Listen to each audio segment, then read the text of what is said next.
From Inc.com, this is the Inc. Productivity Tip. Expert opinions, valuable insight, and helpful advice from today's top business coaches, thought leaders, and entrepreneurs.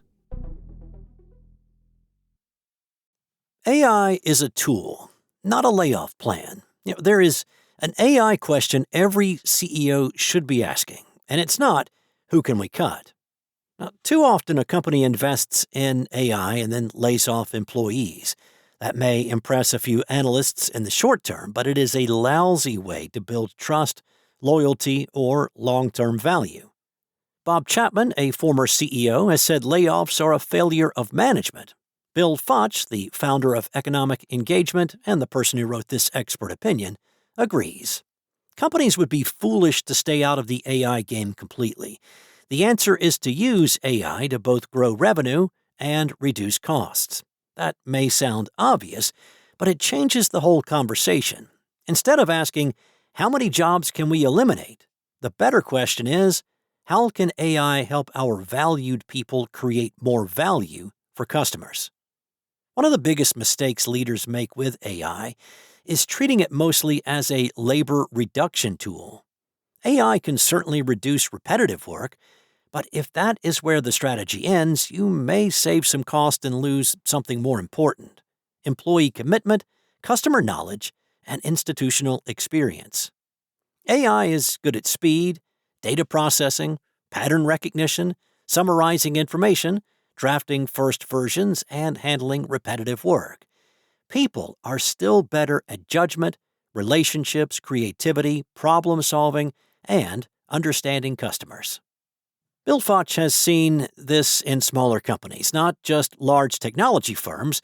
Gemini, a 50-person company he invested in and served as a board member, uses Claude to help its programmers build new features faster. The company helps doctors, patients, and health plans identify effective, lower-cost drugs.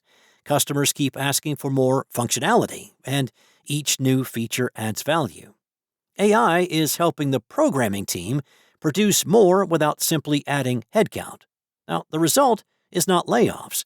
It is more customer value, more revenue opportunities, and more productive employees. Here's your question. Does this tool make a capable employee worth more?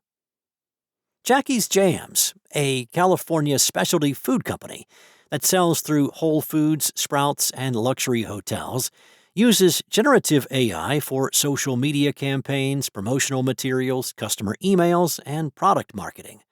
Owner Riza Barron reports saving more than an hour a day on marketing work while increasing the company's ability to communicate with customers. For a small consumer products company, that is huge.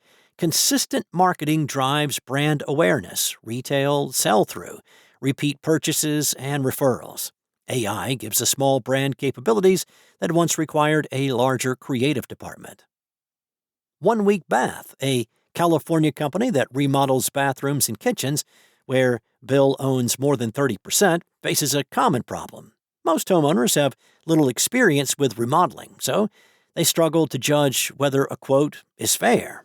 The company uses AI to provide customers with an objective market price for remodeling projects. That impartial outside estimate helps customers understand the market and see that 1 Week Bath's pricing is often below comparable alternatives. That builds trust and helps customers make decisions faster. AI does not have to be hidden in the back office. It can be used directly with customers to increase confidence, reduce friction, and speed up the sale. Biz IT, a 10-person custom app provider in Slovenia, uses AI to support its programmers. That alone improves productivity. But the more interesting move is this. Biz IT uses AI to review the custom apps it has already built and identify which ones might have broader market potential as product apps. It's a revenue question. What have we already created that more customers might value? Which past projects could become repeatable offerings? Where do we have hidden intellectual property sitting inside custom work? Many private companies have this same opportunity.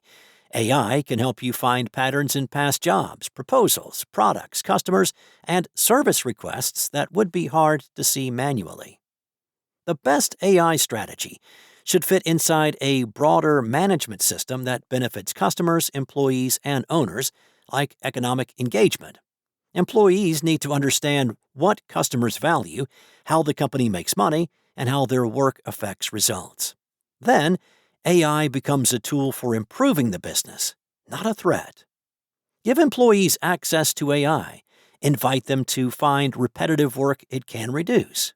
Let them test ways to improve speed, quality, communication, and service. Then, measure the results.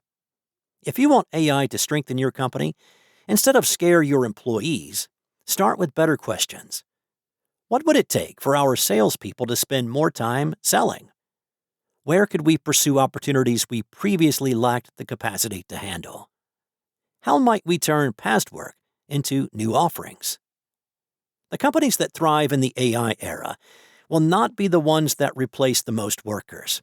They will be the ones that help good employees create more value faster. That's all for today. This expert opinion was written by Bill Fotsch. For more expert opinions from today's top business coaches and thought leaders, go to Inc.com/lead. Be sure to come back tomorrow for another helpful tip from Inc.